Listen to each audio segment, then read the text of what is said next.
This video is a little behind the scenes of my life, and toward the end of this video I take a trip to Washington, D.C. to the National Gallery of Art, and we'll show you some of the paintings that we saw while we were there. And also I wanted to tell you about a couple new colors that are going to be available this coming Monday from Geneva Fine Art, and they are Cadmium Red and Phthalo Blue. So we've been working really hard on getting these colors available and have a pretty good stock, so we're going to be ready to sell those on Monday. And let me just tell you quickly, this is our original Geneva Essential palette here in the middle, the 5 colors. And with those colors you can mix really any color in the world pretty much, except for really extreme power colors. But now that we've introduced the Power Blue, which is the Geneva Phthalo Blue on the left, and the Power Red Orange, which is the Geneva Cadmium Red on the right there, that really broadens the range of colors that you can mix with the Essential palette. So with these 7 colors you can really mix almost any color that you possibly could see in nature. There's obviously going to be some extreme exceptions like traffic cone green or whatever it is, but the Phthalo Blue is especially good for mixing really strong blues, blue greens, turquoise colors, you name it. You mix a little Geneva Cadmium Yellow with it and some white, and it's just like pop turquoise blue. So that really, and that was really the one thing that you couldn't mix with the 5 original colors, were those blue greens. So without further ado, here is vlog number 4. So here I am putting together some stretcher strips for an upcoming painting. So whenever I'm putting together these heavy-duty stretcher strips, it's real easy. If you just make sure that the tips are inside the slot, and make sure this tip is in the slot, and also this one on this side is in the slot. And then once those tips are in there, if you can't get it to go, just use a hammer. But the only thing is, don't hit it out here where it's going to damage this rail where the canvas rolls over, because that can affect the canvas surface and put ripples in it. So that's what you don't ever want to hit. But if you hit it, you can easily hit back here. You're not going to hurt anything. And you just hit it until this comes here, and then you turn it over and do the other side. But I've got to put this just here. These heavy duty ones are, a lot of times, are really tight. And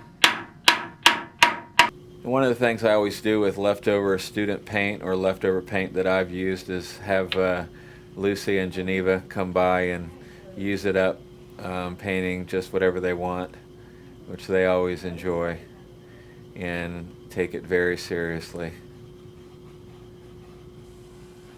This is cutting out the canvas for the stretcher strips that I just put together.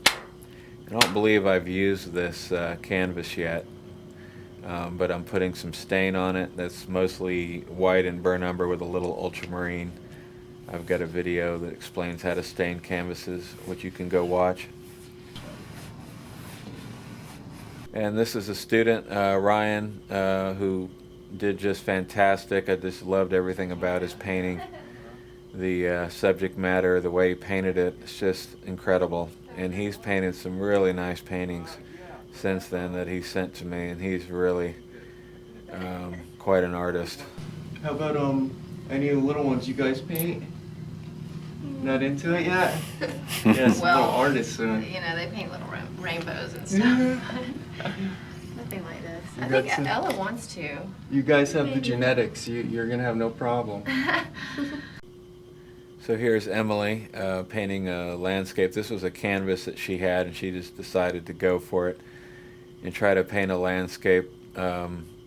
And this is one, I don't know that she was ever really happy with it.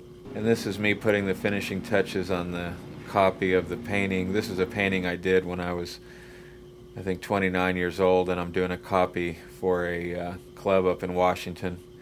And so we had to go deliver that painting, and when we got there, the Memorial Day parade was going on, which was really interesting for the kids to see.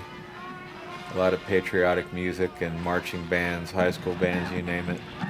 So the next day we decided to head to the museum. So we took a stroll past the Washington Monument, and here we are on the museum grounds with a preview of things to come, a Sargent painting that they had displayed outside.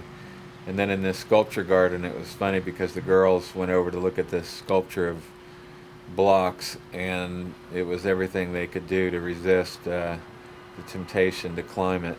And so off to the museum finally, and once we got inside and walked through the bookstore, came across a number of beautiful paintings. And I don't want to get too involved in trying to talk about these paintings because it was just a quick visit to the museum, and I'll save that for another video.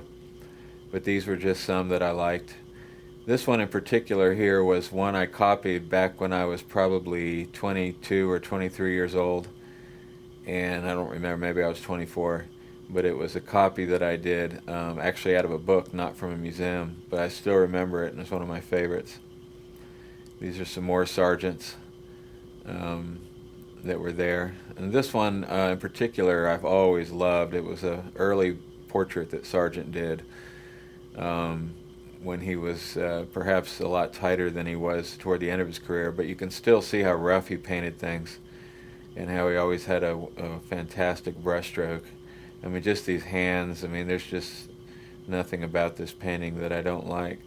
This particular painting here, the lady on the right, is one of my very favorite Sargent paintings, and seeing it in person was really something. The face, the way it's painted, is just, I don't know, it just doesn't get any better in terms of realism. It has just enough detail, and yet you can see how boldly it was painted. And look how rough he left the tabletop there, almost unfinished. You never notice it. The hands are just, what can I say, it just doesn't get any better, in my opinion. This little girl here, she was the one on the poster outside. I've always loved it, just a beautiful, beautiful painting. The way the hands are painted, so rough, just typical Sargent. And then we were off to another section of the museum where we found the Rembrandts. And we saw a lot of paintings. I didn't want to make this too long of a museum tour, but these are some of my favorites that were there. This is a beautiful Rembrandt. So this is just a self-portrait by Rembrandt, one of my very favorites. It's just so fantastic. So we left the museum and went and did a little more sightseeing before we left Washington. And it was a lot of fun for the kids. Really turned out to be a great trip.